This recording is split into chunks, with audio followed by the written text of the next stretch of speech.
የማንቸስተር ዩናይትድ ደጋፊዎች ያለፉትን ሳምንታት ዘና ፈታ ሲሉ ነው የቆዩ።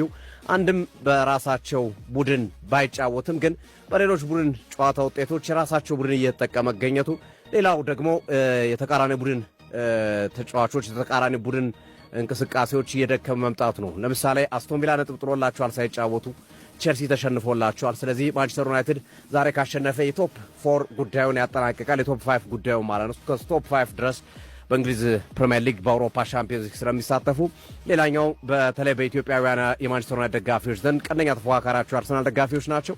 አርሰናል ከነሱ 24 ቀን ረፍት ባረጉበት ጊዜ ከአራት በላይ ጨዋታዎችን ቢያደርግም አብዛኞቹ በስኬት ተጠናቀቁ አይደለም። በካራባኦ ካፕ ተሸንፏል፣ በፕሪሚየር ሊግ በቦርንማውዝ ተሸንፏል፣ በኤፍኤ ካፕ ሳውዝሃምፕተን ተሸንፏል። እንደዚሁም ስፖርቲንግ ሊዝበንን ብቻ ነው ያሸነፈው።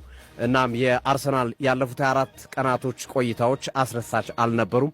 ይሄም ሌላኛው ለማንቸስተር ዩናይትድ ደጋፊዎች እንደ መልካም ነገር የሚታይ ነው ብሎ ማንሳት ይቻላል። እንግዲህ ከ24 ቀናት በኋላ ዛሬ ሲመለሱ ምን ሊያሳዩን ይችላሉ?